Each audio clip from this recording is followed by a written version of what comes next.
شيء من الحدة، لكن ما تتعدى حدود الادب، بها تقييم. اما ان بمجرد ان واحد يقيم واحد من الصحابة معناه صار كافر، كلام ما اعرف انا شنو. اولا انا اريد اقول الله يستر على هالبلد وعلى كل بلدان المسلمين. والله الايام دا اقرا كتب، انا دا تصدر هنا اقرا كتب واسمع شرائط واسمع حكي هم من البعض، يعني حكي كله من وراء لوس انجلوس، من وراء رأسا تشعر انه مشدود للنفط هذا مباشرة. يعني الله يستر على وحدة المسلمين لئلا يحولونه. وانا اقول لك اللي جاي يلعب بهاللعبة ترى يحترق بعدين، هو هم يحترق، حتى اذا اكو ايادي من وراءهم هي تحترق. ترى نبه لي شوي زين، لانه الله لا يعرض المسلمين الى ان تنفصم وحدتهم. يعني اكو جاي اسمع، موجودة عندي الكتب والشرائط موجودة عندي، يعني شرائط صريحة جت تصيح بالناس خلي يذبح بعضكم بعض. وما اعرف انا ليش غافلة عن هالدولة، ما ادري ليش غافلة، ما اعرف شنو، ما اعرف التعليل ما اعرفه. والكتب ايضا اللي جاي تصدر يعني اذا تقرأها يغلي دمك غليان غريب. يا ناس الله الله في وحدة المسلمين. ارجوكم ذولا هالناس البسطاء، هذا اللي فك عينه يا فلان فك عينه بالبيت وما يعرف ان شنو مذهبه، لما كبر شاف امه وابوه حنفية صار حنفي، شاف امه وابوه شوافع صار شافعي، شاف امه وابوه شيعة صار شيعي. هذول منهم الى خلق راح استقرأ الادلة وطلع الكتب وناقش النظريات وانتهى الى رأي ناس مسلمين على الفطرة.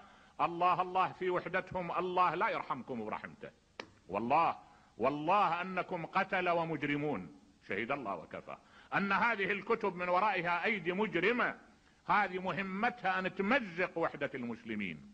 خلوا البلدان المسلمين خلوها هادئة، توجهوا كافحوا المخدرات، كافحوا الرذائل، كافحوا الانحلال، كافحوا الفجور، كافحوا التجسس، كافحوا العمالة للأجنبي، كافحوا الكفر والإلحاد. لا تكافحون إخوتكم أهل لا إله إلا الله. نعم هاي لعبة خطرة، أنا أحذر، هاي لعبة خطرة.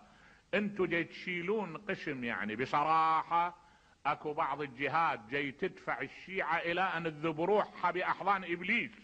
اي نعم، وانا اقول لك هذا لون من العمل مقصود، ونسأل الله ان يجنبنا وبال هذا العمل، وان يحفظ وحدة المسلمين، وان يخلينا تحت لواء لا اله الا الله.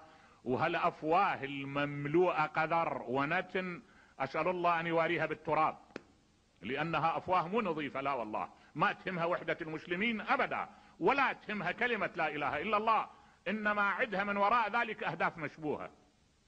والا ارجوك انا بروح الباحث، لما اقعد بروح الباحث اشوف الصحابة واحد يقيم الاخر، انا اسمع عمر يقيم الصحابة، وابو بكر يقيم الصحابة، والقرآن يقيم الصحابة. ماكو واحد عنده مصلحة ان يشتم له واحد من صحابة رسول الله. التفت، لانه لا، اولا خل الفت نظرك ابو بكر وعلي وعمر ذولا اولاد عم، نبه لي، ورفقاء سلاح وعاشوا بوقت واحد، لا قرايبي ولا اولاد خالي ولا اولاد عمك. شو تنبه لي؟ زين اذا المسألة مو اكثر من اننا مربوطين احنا عقائديا باعتبار ذولا حملة القرآن، ذولا حملة الاسلام، ذولا حملة منابع الفكر. اذا مرينا بواحد من عندهم نشوف التاريخ ايش كاتب عنا، ونشوف القرآن ايش كاتب عنا، ايش قايل عنا، نقيمهم وفق هذه المقاييس، مو اكثر، بمقدار ما يتصل بعقائدنا واحكامنا، اكثر من هذا